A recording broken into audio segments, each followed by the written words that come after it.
Hello students, अब हम discuss करने जा रहे हैं अपना next topic that is most important topic is related to mathematics, लेकिन उसका यूज़ होगा हमारे फिजिक्स के अंदर। फिजिक्स के अंदर हम उस टॉपिक को उतना ही डिस्कस करेंगे जितना हमें ज़रूरत है, बाकी डिटेल जो होगी उसकी वो आप पढ़ेंगे अपनी मैथ्स के अंदर 12th क्लास के अंदर। तो आज का जो टॉपिक है हमारे पास वो क्या है, हमारे पास कैलकुलस मेथड।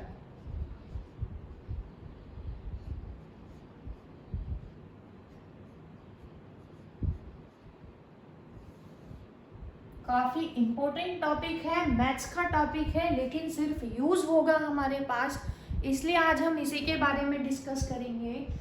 तो जो कैलकुलस मेथड है उसका जो कंसेप्ट हमें दिया था सबसे पहले, वो हमें दिया था किसने? न्यूटन ने। कैलकुलस मेथड का concept was explain by Newton. तो उसके अंदर हमें क्या बताया गया था कि जो कैलकुलस है हमारे पास, it is divided into 2 parts. जो कैलकुलस है हमारे पास कितने पार्ट्स में डिवाइड है? 2 पार्ट्स में। फर्स्ट पार्ट जो हम पढ़ेंगे वो क्या है? आज की क्लास में जो हम डिस्कस करेंगे वो क्या है हमारा? Differential calculus. और जो दूसरा मेथड हम नेक्स्ट वीडियो में डिस्कस करेंगे वो क्या है हमारे पास? इंटीग्रल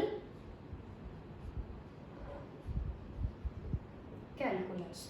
तो आज का जो हमारा मेन टॉपिक है इस वीडियो में हम पढ़ने जा रहे हैं दैट इज डिफरेंशियल कैलकुलस। इसको पढ़ने से पहले सबसे पहले हमें एक टर्म का पता होना चाहिए, और वो टर्म क्या है हमारे पास? क्वांटिटी। सभी ने पढ़ा हुआ होगा, आपने सुना भी होगा आप सबने। तो क्वांटिटी से आप क्या समझते हो? Anything that can be measured is called quantity. तो क्या आएगा हमारे पास? दैट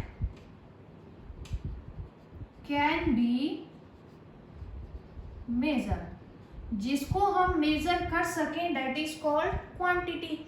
अब क्वांटिटी के बारे में पढ़ेंगे। जो क्वांटिटी है हमारे पास वो भी कितनी टाइप की होगी? फिर से 2 टाइप की होगी हमारे पास।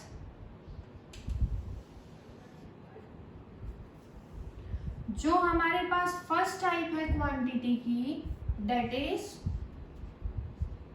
Constant quantity. Constant quantity.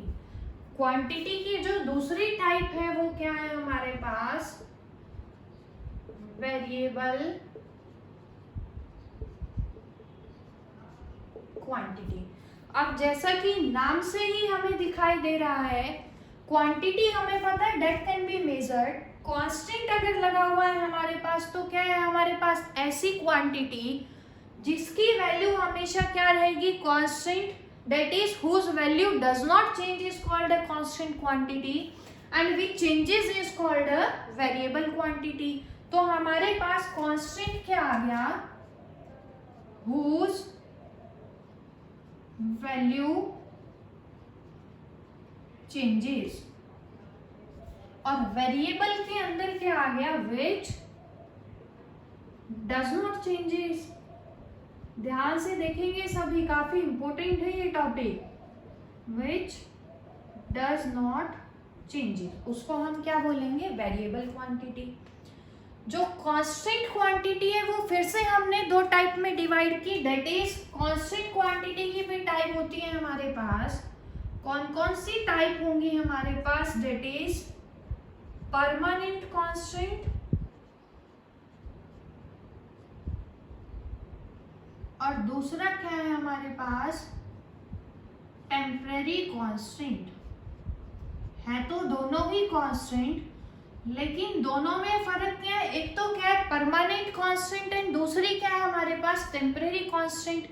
अब जो परमानेंट कांस्टेंट है यहाँ पे क्वांटिटी का मतलब क्या है? परमानेंट कांस्टेंट का ऐसी क्वांटिटीज जिनकी वैल्यू हम किसी भी न्यूमेरिकल के अंदर चले जाएं, जिनकी वैल्यू हमेशा क्या रहे? Fix, that is called a permanent constant, but जिनकी वैल्यू from one numerical to another numerical vary करेगी लेकिन कांस्टेंट होगी उसको हम क्या बोलेंगे, टेम्परेरी कांस्टेंट। तो परमानेंट कांस्टेंट का मतलब क्या है कि जिनकी वैल्यू हर न्यूमेरिकल के अंदर कांस्टेंट रहेगी। फॉर एग्जांपल आपने 9th क्लास के अंदर एक टर्म पढ़ी होगी, that is universal gravitational constant. आप कहीं पे भी चले जाओ, किसी भी क्वेश्चन के अंदर चले जाओ, इसकी वैल्यू कांस्टेंट थी। कितनी पढ़ी थी हमने, 6.67 इंटू 10⁻11 पढ़ी थी हमने। इसकी यूनिट क्या थी हमारे पास, जी की वैल्यू न्यूटन मीटर स्क्वायर पर केजी स्क्वायर। किसी भी क्वेश्चन के अंदर चले जाओ, जी रिमेन्स कांस्टेंट। सिमिलरली दूसरा आप ले लो पाई, पाई की वैल्यू हमने पढ़ी हुई है 3.14।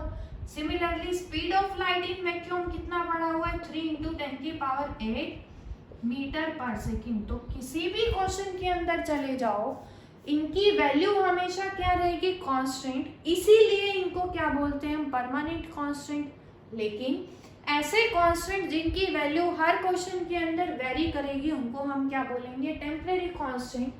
फॉर एग्जांपल हमारे पास कोई कार जा रही है, कार ए, उसकी जो स्पीड है हमारे पास किसी कांस्टेंट स्पीड से जा रही है कार ए की स्पीड हमने ले ली constant speed 20 kilometre per hour एक सिचुएशन में। तो लेकिन दूसरी सिचुएशन के अंदर कार ए की स्पीड, सपोज करो ट्रैफिक नहीं है, एक्सेलरेटर हमने दबाया, कार की स्पीड क्या होगी, बढ़ेगी हमारे पास। और क्योंकि ट्रैफिक नहीं है तो वो कार ट्रेवल कर रही है, सपोज करो with a constant speed that is 30 kilometre per our. तो हर सिचुएशन के साथ अगर क्वांटिटी की वैल्यू चेंज कर रही है, that is called temporary constant. क्योंकि हर सिचुएशन में वैल्यू चेंज हो रही है स्पीड की हमारे पास, इसीलिए हम उसको क्या कंसीडर करेंगे, एक टेम्परेरी। और क्योंकि कांस्टेंट है उसकी स्पीड, इसलिए क्या बोलेंगे, टेम्परेरी कांस्टेंट। अब बात आती है हमारे पास किसकी, वेरिएबल क्वांटिटी की। वेरिएबल क्वांटिटी का मतलब क्या होता है, ऐसी क्वांटिटी जिसकी वैल्यू क्या हो रही है हमारे पास, विच चेंजेस। ये हमने देखो उल्टा लिख दिया है। कांस्टेंट का मतलब क्या है, whose value does not changes, वो तो क्या रहेगी, कांस्टेंट। और जो चेंज हो जाए वो क्या होगी हमारे पास, एक वेरिएबल। अब जिसकी वैल्यू चेंज हो रही है उसको हम क्या बोल रहे हैं, एक वेरिएबल क्वांटिटी। तो वेरिएबल क्वांटिटी का एग्जांपल क्या लेंगे हम, सपोज करो हमारे पास क्या गिवन है, हमें y = 2x - 3 ये गिवन है। अगर मैं x की वैल्यू चेंज करूंगी तो y की वैल्यू देखेंगे सभी कैसे कैसे चेंज होगी। मैंने रखा x को 2x + 3 ले लेते हैं इसको, x की वैल्यू हम रख रहे हैं 0, तो y की कितनी आएगी, 3। जब मैं x को 1 रखूंगी तो y कितना आएगा, 5। 2 रखूंगी तो कितना आएगा, 7। तो जैसे जैसे मैं x को चेंज कर रही हूँ वैसे वैसे चेंज हो रही है वैल्यू किसकी, y की। तो that is called a variable. अब यहाँ पे क्या है, ये y क्या है, वेरिएबल, जिसकी वैल्यू चेंज हो रही है, किसके चेंज होने से, x के चेंज होने से। तो वेरिएबल को भी इसके बेसिस पे हम दो टाइप में डिवाइड करेंगे। दैट इज कौन कौन से वेरिएबल होंगे, फर्स्ट तो हम पढ़ेंगे, हमने ग्राफ के अंदर डिस्कस भी किया था, इंडिपेंडेंट वेरिएबल, और दूसरा क्या होगा हमारे पास, डिपेंडेंट वेरिएबल। अब इंडिपेंडेंट वेरिएबल का मतलब क्या है, ऐसी क्वांटिटी जो चेंज तो हो रही है लेकिन वो डिपेंड नहीं कर रही किसी के ऊपर। फॉर एग्जाम्पल x चेंज तो हो रहा है लेकिन वो किसी के ऊपर डिपेंड नहीं कर रहा। तो यहाँ पे जो x है हमारे पास वो क्या है, इंडिपेंडेंट वेरिएबल, लेकिन x के चेंज होने से y चेंज हो रहा है। इसका मतलब y क्या कर रहा है, डिपेंड कर रहा है किसके ऊपर, x के ऊपर। तो y कौन सा वेरिएबल है यहाँ पे हमारे पास, डिपेंडेंट वेरिएबल। अब ये जो टर्म हम पढ़ रहे हैं y डिपेंड्स ऑन x, ध्यान से देखेंगे सभी, शायद इतना समझ आ गया होगा सभी को। इसी के बारे में डिस्कस करेंगे अब हम आगे। हमने क्या पढ़ा है कि y किसके ऊपर डिपेंड कर रहा है, x के ऊपर डिपेंड कर रहा है। तो इसको मैथमेटिकल फॉर्म में हम क्या लिखेंगे, तो ये हमें देखना है, देखेंगे सभी। y देखेंगे किस पे डिपेंड कर रहा है, x पे। तो इसको मैथमेटिकल लैंग्वेज में क्या लिखेंगे, that y is a function of x. That y क्या है हमारे पास, फंक्शन है, y किसका फंक्शन है, x का फंक्शन है। अब इसको और शॉर्ट फॉर्म में लिखेंगे, देखेंगे कैसे लिखेंगे, y is equal to, y x का फंक्शन है, y इज फंक्शन ऑफ, किसका फंक्शन है, x का। फॉर एग्जाम्पल, सीधा सा एग्जाम्पल ले लेते हैं कि आपसे हमसे आप किसी को बता रहे हैं कि ये मेरा रिश्तेदार है, ठीक है। तो ये क्या बता रहे हैं कि y किसका फंक्शन है, x का। इसने बोला कि ये इसका रिश्तेदार है, लेकिन इसका रिश्ता क्या है भाई, क्या रिश्ता है y का x के साथ, वो कौन बताएगी हमें, वो equation that y is equal to किसके बराबर है, 2x + 3। तो ये क्या बता रही है कि मेरा चाचा है, मामा है, भाई है। वो किसने बताया कि y is equal to 2x + 3, कि y x के ऊपर कैसे डिपेंड कर रहा है वो हमें कौन बताएगा। ये जो y की वैल्यू है जो x के ऊपर डिपेंड कर रही है, कैसे डिपेंड कर रही है वो हमें बताएगी। तो ये हमने पढ़ा that y is a function of x, इसको हम पढ़ेंगे। अब उसके बाद नेक्स्ट टॉपिक हम डिस्कस करते हैं, इसी के अंदर छोटी छोटी टर्म्स हैं, हमें उनका पता होनी चाहिए। फंक्शन हमने अभी तक कौन कौन से पढ़ेंगे, हम फंक्शन देखेंगे सभी। सबसे पहला फंक्शन जो हम पढ़ेंगे और जो फिजिक्स के अंदर सबसे ज़्यादा यूज होगा, बाकी फंक्शंस भी यूज होंगे लेकिन बहुत कम यूज होंगे, और बाकी डिटेल में उनके बारे में आप मैथ्स में पढ़ेंगे। सबसे पहला जो फंक्शन है हमारे पास पावर फंक्शन। इसको एग्जाम्पल क्या है, that y is equal to power function है, मतलब x की कुछ क्या है, पावर। तो इस टाइप का जो फंक्शन होगा उसको हम क्या बोलेंगे, that is called power function. दूसरा जो फंक्शन की टाइप हम पढ़ेंगे, कौन सा पढ़ेंगे, ट्रिग्नोमेट्रिक फंक्शन।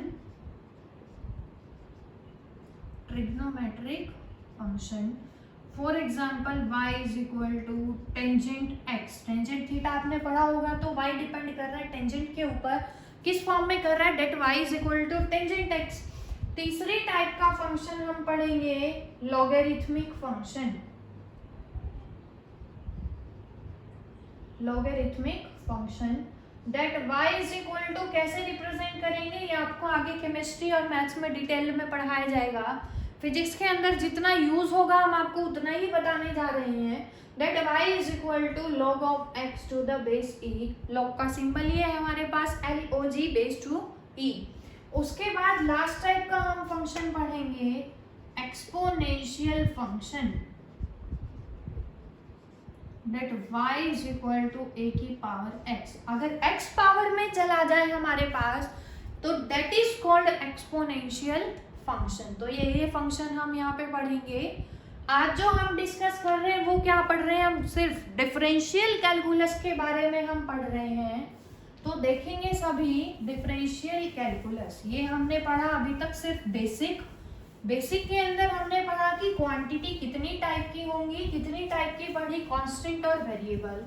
कांस्टेंट और वेरिएबल दोनों की हमने टाइप पढ़ी, और कोई क्वांटिटी किसी के ऊपर कैसे डिपेंड कर रही है, कैसे उसका फंक्शन है, उसकी रिप्रेजेंटेशन के बारे में हमने पढ़ा। तो अब हम पढ़ रहे हैं डिफरेंशियल कैलकुलस।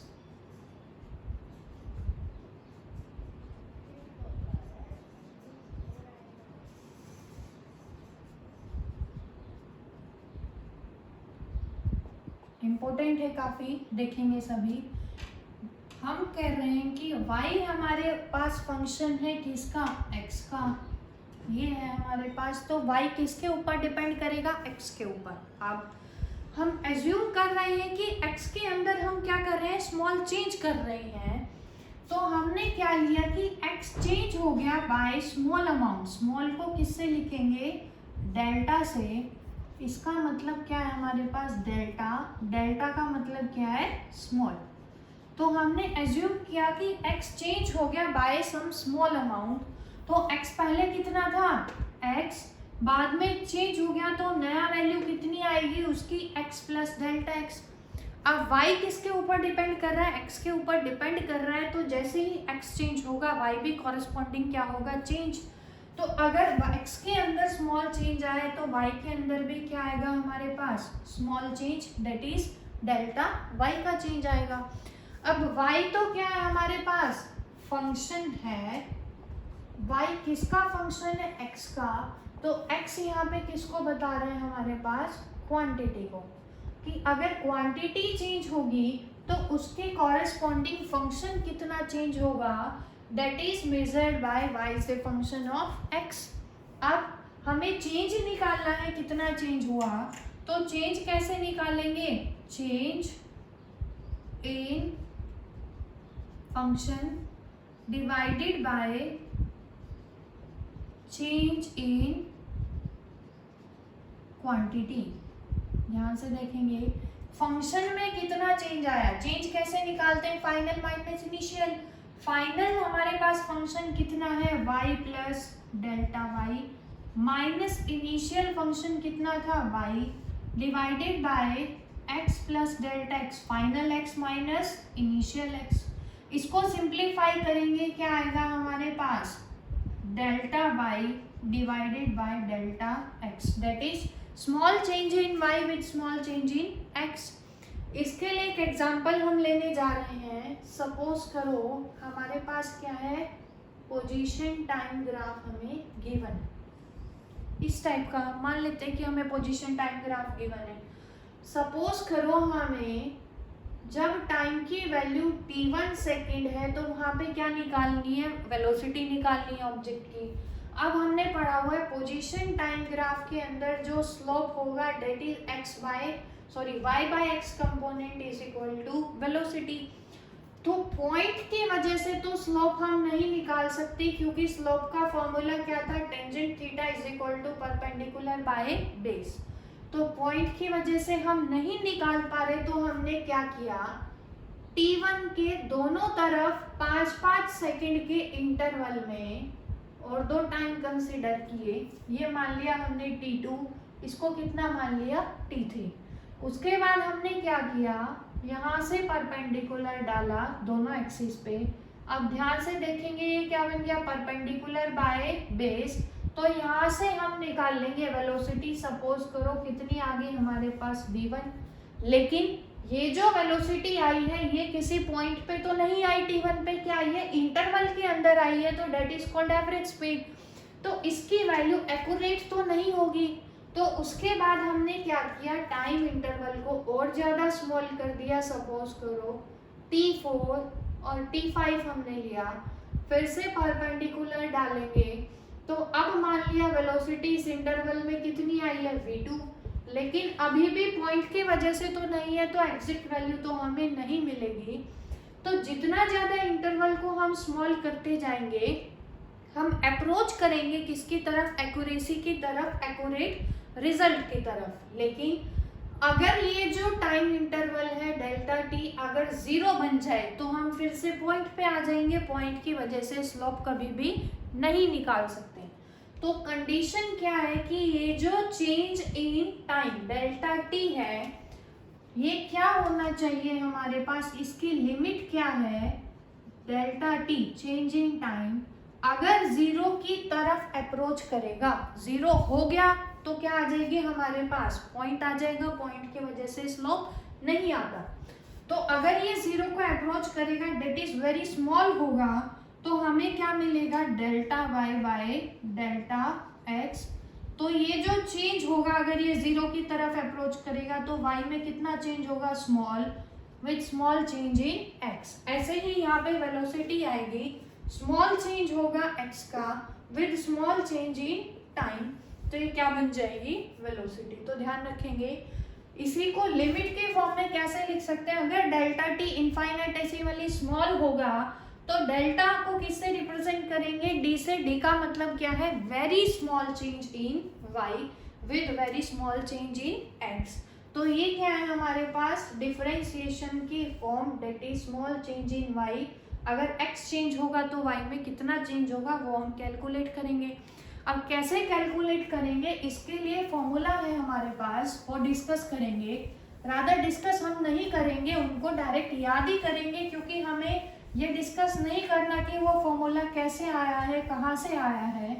फिजिक्स के अंदर हम सिर्फ उनको क्या करेंगे, डायरेक्ट अप्लाई करेंगे। तो हर फॉर्मूले के साथ मैं आपको दो दो एग्जाम्पल एक्सप्लेन करती चलूँगी, सब ध्यान से देखेंगे और उन्हीं की प्रैक्टिस करेंगे आप लोग। तो फर्स्ट क्वेश्चन है हमारे पास, हमें पता है, क्या पता है, वाई क्या फंक्शन एक्स का हमें पढ़ना है डिफरेंशियल कैलकुलस सिर्फ आज की वीडियो में। नेक्स्ट के अंदर हम पढ़ेंगे इंटीग्रल कैलकुलस। तो फर्स्ट जो है हमारे पास फॉर्मूला वो क्या है, अगर हमारे पास y की वैल्यू क्या हो, कांस्टेंट हो। कांस्टेंट का मतलब वो वैल्यू कभी भी चेंज नहीं होगी। तो जो चेंज होगा y का with change in x, that is differentiation, कि कितना चेंज होगा y x के चेंज होने से। हम ध्यान से देखें, ये कांस्टेंट है तो x चाहे कितना भी चेंज हो जाए, क्योंकि वो x पे डिपेंड ही नहीं कर रहा, तो x के साथ चेंज होगा ही नहीं। तो फर्स्ट जो फॉर्मूला है वो क्या है हमारे पास, कि अगर कोई कांस्टेंट होगा तो कांस्टेंट का डिफरेंशिएशन, उसका चेंज किसके बराबर आएगा, 0 के बराबर। एग्जाम्पल ले रही हूँ मैं यहाँ पे, सपोज करो मुझे कैलकुलेट करना है differentiation of 5 with respect to x। अब मैं कह रही हूँ x जब चेंज होगा तो 5 कितना चेंज होगा, यहाँ ध्यान से देखेंगे 5 x के ऊपर डिपेंड नहीं कर रहा, तो x चाहे कितना भी हो जाए 5 ही रहेगा, तो उसका चेंज कितना आ जाएगा, 0, क्योंकि जितना पहले था x के चेंज होने के बाद भी 5 ही रहेगा, तो टोटल चेंज कितना आ जाएगा, 0। सिमिलरली डिफरेंशिएशन ऑफ पाई की वैल्यू भी क्या होती है, कांस्टेंट, तो उसका भी चेंज कितना आएगा, हमेशा 0। तो ध्यान रखेंगे अगर कोई भी कांस्टेंट है तो उसका डिफरेंशिएशन क्या आएगा, 0। सेकेंड जो फॉर्मूला है हमारे पास वो क्या है, अगर पावर फंक्शन हो, सबसे ज्यादा यूज होगा ये हमारे पास, तो इसके लिए ध्यान से देखेंगे, अगर y किसके बराबर हो, पावर फंक्शन के बराबर, that is x raise to the power n, तो डायरेक्ट फॉर्मूला याद रखेंगे, differentiation of y with respect to x, क्योंकि y डिपेंड कर रहा है x के ऊपर। तो अगर पावर फंक्शन है तो देखेंगे सभी याद कैसे करेंगे, कि जो पावर होगी सबसे पहले उसको आगे लेकर आ जाएंगे, फंक्शन की एक पावर क्या कर देंगे, कम, तो ये क्या आ जाएगा, उसका डिफरेंशिएशन। याद रखेंगे सभी, पावर फंक्शन के अंदर पहले पावर आगे आ जाएगी, फंक्शन की एक पावर क्या हो जाएगी, कम। फॉर एग्जाम्पल डिफरेंशिएशन मुझे निकालना है किसका, x की पावर 5 का, तो पावर कितनी है यहाँ पे, 5, एक पावर अगर मैं कम करूंगी तो 5 - 1 कितना आ जाएगा, 4, तो डिफरेंशिएशन कितना आ गया इसका, 5x raise to the power 4। Similarly d by D x of x cube बोलेंगे सभी, किसके बराबर आएगा, पावर आगे 3x square. Similarly d by D x of x raise to the power 1, ध्यान से देखेंगे 1 आगे आएगा, x की एक पावर कम, किसी भी फंक्शन की पावर 0 हमें पता है कितना होता है, 1, तो ये किसके बराबर आ जाएगा हमारे पास, 1 के बराबर। थर्ड फॉर्मूला क्या है हमारे पास, y इज इक्वल टू, अगर मैं कांस्टेंट को मल्टीप्लाई कर दूं किसके साथ, पावर फंक्शन के साथ, दैट इज कांस्टेंट को ले लेते हैं हम यहाँ पे c, x की पावर n, तो c तो x के ऊपर डिपेंड ही नहीं कर रहा, तो उसको हम बाहर ही रखेंगे। याद रखेंगे फॉर्मूला, कांस्टेंट को एज इट इज रखेंगे क्योंकि ये डिपेंड नहीं कर रहा x के ऊपर, और पावर फंक्शन का फॉर्मूला हमने पढ़ा था n x की पावर n-1, पावर आगे आ जाएगी, फंक्शन की एक पावर क्या हो जाएगी, कम। फॉर एग्जाम्पल हमें निकालना है differentiation of 5x raise to the power 2, तो 5 को तो एज इट इज रखेंगे, पावर को आगे लेकर आएंगे, इसकी एक पावर क्या करेंगे, कम, कितनी बचेगी, 1, तो डिफरेंशिएशन 5x स्क्वायर का कितना आ गया हमारे पास, 10x। Similarly differentiation of 30x 5, 30 क्या है, एक नंबर जो कांस्टेंट है, 5 आगे आएगा, x की एक पावर कम होगी, कितना आ जाएगा, 150x raise to the power 4। तो तो ये हमने क्या पढ़ा कि अगर कांस्टेंट को किसी पावर फंक्शन से मल्टीप्लाई करेंगे तो कांस्टेंट को एज इट इज ही हम रखेंगे, सिर्फ डिफरेंशिएशन करेंगे पावर फंक्शन का, जिसका फॉर्मूला हमने पढ़ा था कि पावर आगे आ जाएगी उसमें से एक पावर कम। आपको सिर्फ रिजल्ट याद रखने हैं, डायरेक्ट रिजल्ट्स को अप्लाई करना है क्वेश्चन के अंदर। फोर्थ जो फॉर्मूला है हमारे पास क्या है, y इज इक्वल टू, अगर हमारे पास y कर रहा है x के ऊपर डिपेंड, लेकिन जो क्या है मोर देन वन फंक्शन है उसके अंदर हमारे पास क्या आएगा, y इज इक्वल टू, एक से ज्यादा मोर देन वन फंक्शन नहीं कह सकते, हम बोल सकते हैं मोर देन वन टर्म्स हो। तो सपोज करो a x की पावर m है प्लस b x की पावर n है प्लस में एक कांस्टेंट है c। तो अगर इस टाइप का फंक्शन हमें गिवन है, बीच में माइनस साइन भी मिल सकता है, इधर प्लस और माइनस, उसके अकॉर्डिंग हम सिंप्लीफाई करेंगे।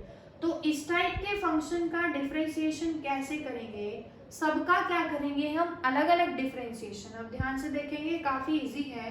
D by D X first term का एक्स की पावर m, माइनस है तो माइनस आ जाएगा D by D x of B X की power n plus D by D x of a constant that is c।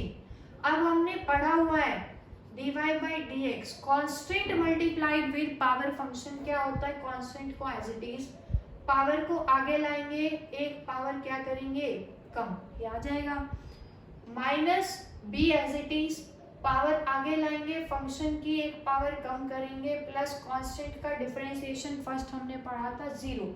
तो ये क्या आ जाएगा हमारे पास, अगर फंक्शन डिपेंड कर रहा है एक से ज्यादा टर्म्स पे तो उसको ऐसे सॉल्व करेंगे। फॉर एग्जाम्पल क्या ले रहे हैं, y is equal to 3x² minus 5x plus 2। तो डिफरेंशिएशन हम डायरेक्ट लगाएंगे बिना लंबा किए, देखेंगे सभी। फर्स्ट का करेंगे डिफरेंशिएशन, कांस्टेंट को एज इट इज, पावर को आगे लेकर आएंगे, इसकी एक पावर कम करेंगे, माइनस 5, x की पावर कितनी है 1, पावर आगे आएगी, x की एक पावर कम हो जाएगी 1 माइनस 1 दैट इज 0। 2 क्या है कांस्टेंट, कांस्टेंट का डिफरेंशिएशन क्या था 0। तो dy बाई dx किसके बराबर आएगा 6x minus 5x raise to the power 0 is equal to 1। ये आ गया हमारे पास डिफरेंशिएशन। एक और एग्जांपल ले लेते हैं इसका, सपोज करो y है हमारे पास 5x³ minus 2x² plus 3x plus pi. इसका कैसे करेंगे, dy बाई dx, पहले फर्स्ट टर्म का करेंगे। फर्स्ट टर्म क्या है, constant multiplied with power function, तो पावर कांस्टेंट को एज इट इज, पावर को आगे लेकर आएंगे, x की एक पावर कम करेंगे, कितना आएगा 2, माइनस 2 कांस्टेंट है एज इट इज, पावर को आगे लाएंगे, x की एक पावर कम, प्लस 3 पावर को आगे लाएंगे, एक पावर कम करेंगे, पाई कांस्टेंट है, कांस्टेंट का डिफरेंशिएशन 0। आप प्रैक्टिस इतनी ज्यादा करेंगे कि बिना वो लंबा चौड़ा किए हम डायरेक्ट रिजल्ट अप्लाई कर सकें, क्योंकि हमें सिर्फ ये यूज करना है फिजिक्स के अंदर। तो dy by dx is equal to किसके बराबर आएगा 15x² माइनस 4x प्लस 3। ये आ गया हमारे पास y का change with respect to x। अब नेक्स्ट जो पढ़ा हुआ है हमने मैथमेटिकल ऑपरेशन पढ़े हुए हैं, कौन कौन से, एडिशन और सब्ट्रैक्शन हमने पढ़ लिया। मैथ्स के अंदर 2 ऑपरेशन और पढ़े हुए हैं अभी तक आपने, कौन कौन से, तो मल्टीप्लिकेशन पढ़ा हुआ है, दूसरा फंक्शन ऑपरेशन क्या पढ़ा हुआ है आपने, डिवीजन। तो नेक्स्ट हम जो डिस्कस कर रहे हैं, फिफ्थ हमारे पास फॉर्मूला कौन से ऑपरेशन के लिए यूज कर रहे हैं, मल्टीप्लिकेशन ऑपरेशन के लिए। तो फिफ्थ हमारे पास क्या है, y is equal to multiplication है किसका, u और v का।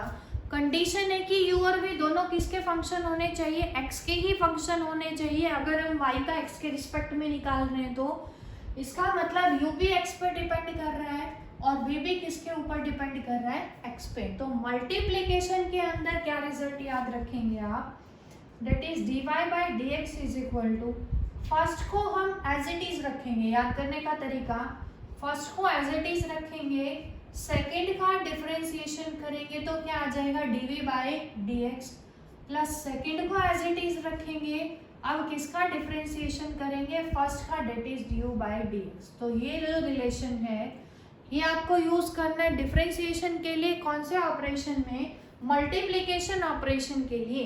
एक क्वेश्चन ले लेते हैं यहाँ पे हम, y इज इक्वल टू हमें गिवन है 2x plus 3 into 3x minus 4।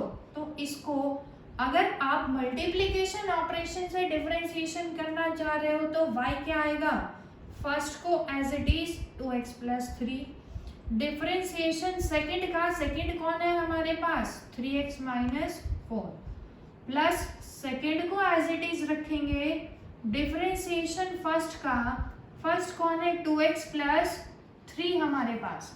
इसको जब सॉल्व करेंगे क्या आएगा, dy बाई dx किसके बराबर हमें मिलेगा, ये 2x प्लस 3 डायरेक्ट लगाऊंगी मैम, 3x का क्या आएगा 3, x की पावर 1 है तो 1 आगे आएगा, x की एक पावर कम, माइनस 4 कांस्टेंट है उसका क्या हो जाएगा, कांस्टेंट का differentiation 0, plus 3x minus 4 2, x की पावर 1 है 1 आगे आएगा, इसकी एक पावर कम 0, 3 का डिफरेंशिएशन कितना आ जाएगा 0। तो रिजल्ट देखेंगे सभी हमारे पास हमें क्या मिलेगा, 3x माइनस 4 इंटू 2, इसको सिंप्लीफाई करेंगे क्या आएगा 6x plus 9 plus 6x minus 8, 12x plus 1, ये आ गया हमारे पास इसका डिफरेंशिएशन। अब आप क्या कर सकते हैं, इसको डायरेक्ट भी कर सकते हैं। डायरेक्ट जब करेंगे तो कैसे करेंगे देखेंगे सभी, एक और तरीके से कर सकते थे सेम क्वेश्चन का, ये तो हमने किया मल्टीप्लीकेशन ऑपरेशन के साथ। दूसरा, अगर मैं इन दोनों को मल्टीप्लाई कर देती a इंटू बी तो कितना आता, 6x square plus 9x minus 8x minus 12, कितना आएगा 6x square plus x minus 12। अब मैं डिफरेंशिएशन करूँ तो y क्या है, डिपेंड कर रहा है मोर देन वन फंक्शन पे, जो हमने फोर्थ में डिस्कस किया था। आप चाहे तो वीडियो को पीछे करके देख सकते हैं प्रीव्यू के अंदर। क्या आएगा हमारे पास 6x स्क्वायर का 2 आगे आ जाएगा 12, x की पावर 1 कम, x की पावर 1 का 1 आगे, x की एक पावर कम, कांस्टेंट का डिफरेंशिएशन 0। तो dy बाई dx किसके बराबर आ गया 12x प्लस 1। ध्यान से देखेंगे दोनों रिजल्ट क्या एक दूसरे के बराबर। तो चाहे तो आप यहाँ पे मल्टीप्लीकेशन ऑपरेशन से यूज करें इसको, चाहे क्या करें दोनों को मल्टीप्लाई करके हमने क्या बना लिया, y depend on more than one terms, तो उसका डिफरेंशिएशन हमने किया तो भी आंसर क्या आएगा सेम। जो आपको कन्वीनियंट हो आप उसी मेथड को अप्लाई कर सकते हैं। अब नेक्स्ट जो ऑपरेशन हमने पढ़ा हुआ है डिवीजन का पढ़ा हुआ है, तो अगर हमारे पास y कर रहा है डिपेंड, u बाई v के ऊपर डिपेंड कर रहा है, तो इसका भी रिजल्ट थोड़ा सा ध्यान रखेंगे अच्छे से। कैसे ध्यान रखेंगे, हमारा न्यूमरेटर कौन है u, डिनोमिनेटर कौन है v। तो कैसे करेंगे, सबसे पहले तो डिनोमिनेटर का स्क्वायर करेंगे, डिनोमिनेटर को एज इट इज रखेंगे into differentiation of numerator, minus numerator को एज इट इज रखेंगे डिफरेंशिएशन ऑफ डिनोमिनेटर। ये फॉर्मूला आपको याद रखना पड़ेगा डिवीजन के लिए, ज़्यादा यूज नहीं होगा फिजिक्स के अंदर, लेकिन फिर भी कोशिश करना याद करने की। क्वेश्चन करके देख लेते हैं, y इज इक्वल टू, अब ये मल्टीप्लाई में थे, अगर दोनों ही डिवाइड में हो जाए सेम क्वेश्चन को मैं कर रही हूँ, तो हमारे पास क्या आएगा dy बाई dx। सभी अच्छे से देखेंगे, फॉर्मूला क्या था, डिनोमिनेटर का स्क्वायर क्या आएगा 3x माइनस 4 का होल स्क्वायर, 3x माइनस 4 को as it is, differentiation numerator का, न्यूमरेटर कौन है 2x plus 3 minus 2x plus 3 को हम एज इट इज रखेंगे, डिफरेंशिएशन ऑफ 3x माइनस 4, कुछ नहीं किया मैंने, फॉर्मूले में सिर्फ वैल्यूज को पुट किया है। क्या आएगा 3x minus 4 into 2x plus 3 का, अब आप डायरेक्ट बोलोगे मुझे 3 का क्या हो जाएगा 0, 2x की पावर 1 का क्या हो जाएगा 2, माइनस 2x प्लस 3, इसका बोलेंगे सभी कितना आएगा 3 डिवाइडेड बाय 3x माइनस 4 का होल स्क्वायर। इसको सिंप्लीफाई करेंगे तो हमें क्या मिल जाएगा, differentiation of y with respect to x। उसके बाद एक आती है हमारे पास डिफरेंशिएशन के अंदर चेन रूल लगाना है। ये तो हमने सिंपल पढ़ा था, क्या पढ़ा, मैथमेटिकल ऑपरेशंस जो पढ़े हुए एडिशन, सब्ट्रैक्शन, मल्टीप्लिकेशन और डिवीजन के लिए अगर हमें चेन रूल अप्लाई करना हो तो चेन रूल का मतलब क्या है देखेंगे सभी। हम कंसिडर कर रहे हैं कि y हमारे पास फंक्शन है किसका, u का, क्वेश्चन के अंदर गिवन है हमें ऐसा, और u डिपेंड कर रहा है x पे, इसका मतलब u किसका फंक्शन है, x का। तो यहाँ से हम क्या निकाल सकते हैं, y का change with change in u, क्योंकि u चेंज होगा तो y चेंज होगा, और u चेंज कब होगा, जब x चेंज होगा, क्योंकि u x के ऊपर डिपेंड कर रहा है। लेकिन अगर मैं आपसे पूछूं कि y का चेंज निकालो x के चेंज होने के साथ, तो क्योंकि y तो x पर डिपेंड ही नहीं कर रहा, तो कैसे करेंगे इस टाइप के क्वेश्चन को। y किसके ऊपर डिपेंड कर रहा है, u के ऊपर, तो यहाँ से क्या निकाल लेंगे, dy बाई du, यहाँ से क्या निकाल लेंगे, du बाई dx, क्योंकि u किसका फंक्शन है, x का। अब मुझे चाहिए dy बाई dx, तो फॉर्मूला आप क्या लगाओगे, dy by du into du by dx, du से du कैंसिल आउट, क्या आ जाएगा हमारे पास, dy बाई dx। क्वेश्चन देखेंगे इसके लिए भी सभी। y is equal to, suppose करो हमारे पास है u square plus 2 and u is equal to है x स्क्वायर प्लस 2 ले लेते हैं, ठीक है। अब यहाँ से हमें निकालना है dy बाई dx, अगर मैं कहूँ आपको तो मुझे क्या निकालना पड़ेगा, dy by du into du by dx। y का u के रिस्पेक्ट में डिफरेंशिएशन करो सभी, क्या आएगा, u स्क्वायर का कितना आएगा, 2u, 2 कांस्टेंट है, प्लस में कितना आ जाएगा 0 इंटू u का x के रिस्पेक्ट में 2x प्लस 0। ध्यान से देखेंगे अब सभी, कितना आ गया, 2u इंटू 2x, 2 u की वैल्यू किसके बराबर है, x square plus 2 into 2x, तो ये क्या आ गया हमारे पास, change in y with change in x, ये हमने निकाला।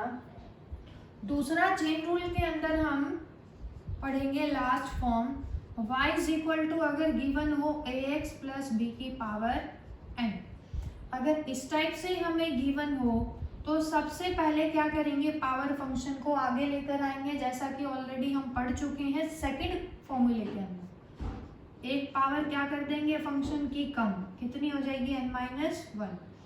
उसके बाद क्या करेंगे, ये जो फंक्शन क्वांटिटी है इसका भी डिफरेंशिएशन करेंगे, डी बाई डी एक्स किसका, क्वांटिटी का, कितनी है क्वांटिटी, ax प्लस b, तो क्या आएगा, y is equal to n ax plus b, x की पावर 1 है तो a इंटू 1 a, x की पावर 0 बचेगी, b कांस्टेंट है 0, तो ये आ गया हमारे पास डिफरेंशिएशन। फॉर्मूला याद रखेंगे आप सिर्फ डायरेक्ट, काफ़ी कम यूज़ होगा ये भी आपके।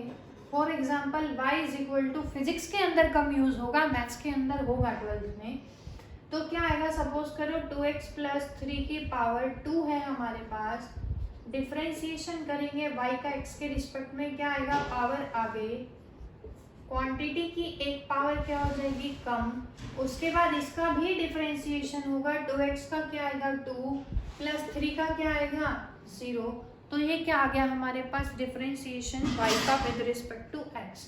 तो ये तो अभी हमने पढ़े सिंपल एल्जेब्रिक फंक्शंस के लिए, 4 ऑपरेशन के लिए। अब हम करेंगे फॉर्मूले याद यूज़ तो आपके सिर्फ 2 ही होंगे फिजिक्स के अंदर, लेकिन आपको बता देते हैं, जब भी आपके पास टाइम हो आप याद कर लीजिए उनको अच्छे से। तो नेक्स्ट हम पढ़ेंगे differentiation of trigonometric function.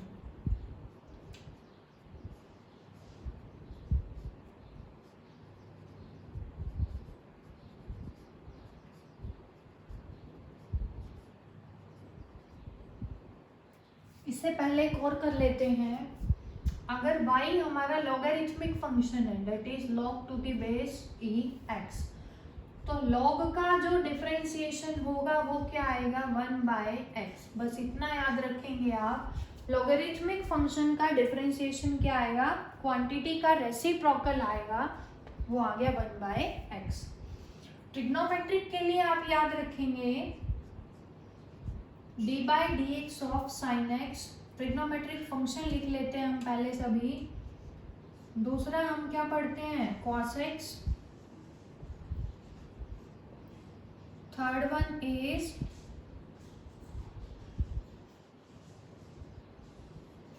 cot x।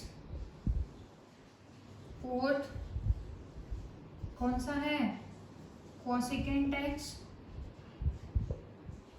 Fifth differentiation of tangent x। Last one is secant x। इन सब के आप डायरेक्ट रिजल्ट याद रखेंगे, और जो अगर सारे आप नहीं कर पा रहे तो सिर्फ फर्स्ट का sin x का और cos x का तो जरूर ध्यान रखेंगे, ये सबसे ज़्यादा यूज होगा फिजिक्स के अंदर। तो याद कैसे रखेंगे, sin x का जो इनके देखो क्या होगा, डिफरेंशिएशन होगा, वो आएगा हमारे पास cos x। जितने भी फंक्शन ट्रिग्नोमेट्रिक फंक्शन c से स्टार्ट होंगे उन सभी का डिफरेंशिएशन के आगे आएगा माइनस का साइन। आप लोग ऐसे ही याद रखेंगे, जितने भी फंक्शन ट्रिग्नोमेट्रिक c से स्टार्ट होंगे सबका डिफरेंशिएशन कैसा आएगा, नेगेटिव। cos x का डिफरेंशिएशन आएगा minus sine x। cot x का क्या आएगा, minus cosecant square x। Cosecant x का आएगा minus cosecant x cot x। Tangent x का हम पढ़ेंगे सिकेंट स्क्वायर x, और सिकेंट x का पढ़ेंगे हम secant x into tangent x। तो आपको कहीं पे भी डिफरेंशिएशन निकालना हो साइन x का, क्या आ जाएगा, cos x। इन्हीं फॉर्मूला को याद रखेंगे। तो आज की क्लास में हमने डिस्कस किया है डिफरेंशियल कैलकुलस को। अगले वीडियो में हम डिस्कस करेंगे इंटीग्रल कैलकुलस को। आप वीडियो को पूरा देखें और अच्छे से देखें। आगे के वीडियोस के लिए चैनल को सब्सक्राइब करें। Thank you very much.